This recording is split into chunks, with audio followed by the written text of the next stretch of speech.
नमस्कार दोस्तों, मैं आशीषन। ये हफ्ता इतिहास की किताबों में किसी युद्ध की वजह से नहीं बल्कि एक घमंडी के घमंड टूटने की वजह से याद किया जाएगा। इस हफ्ते अमेरिका का इकलौता सुपर पावर होने का भ्रम हवा हो गया है। 1991 में सोवियत संघ के पतन के बाद से वॉशिंगटन ने पूरी दुनिया को अपनी जागीर समझ रखा था, लेकिन आज जब डोनाल्ड ट्रंप के प्रशासन ने चीन पर कड़े इकोनॉमिक सैंक्शंस लगाए तो उम्मीद थी कि बीजिंग घुटनों पर आएगा, मगर हुआ इसके ठीक उलट। चीन ने न सिर्फ इन प्रतिबंधों को रिजेक्ट किया बल्कि सरेआम उन्हें बाईपास करने का आदेश दे दिया। ये अमेरिका की वैश्विक साख पर डैप्टा है भाई साहब, जिसकी गूंज पूरे यूरोप तक सुनाई दे रही है। तकनीकी रूप से समझे तो अमेरिका की शक्ति उसके फाइनेंशियल हेजेमनी पर टिकी थी।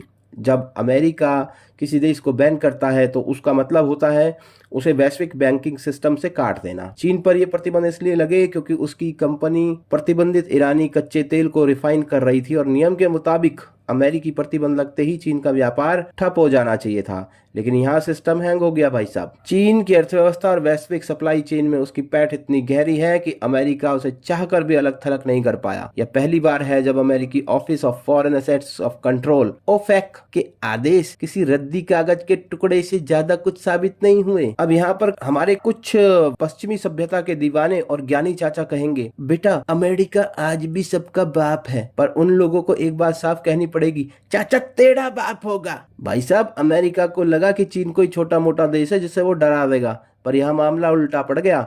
हमारे यहाँ पंजाब में एक बात कहते हैं, जट दी जुत्ती वर्गी। चीन ने अमेरिका के प्रतिबंधों को अपने जुत्ती की नोक पर रखा है। जियोपॉलिटिकल हकीकत यह है कि दुनिया अब यूनिपोलर से मल्टीपोलर हो चुकी है। अमेरिका अब चीन की संपत्ति जब्त नहीं कर सकता क्योंकि चीन के पास भी ट्रिलियन डॉलर्स की अमेरिकन एसेट्स हैं।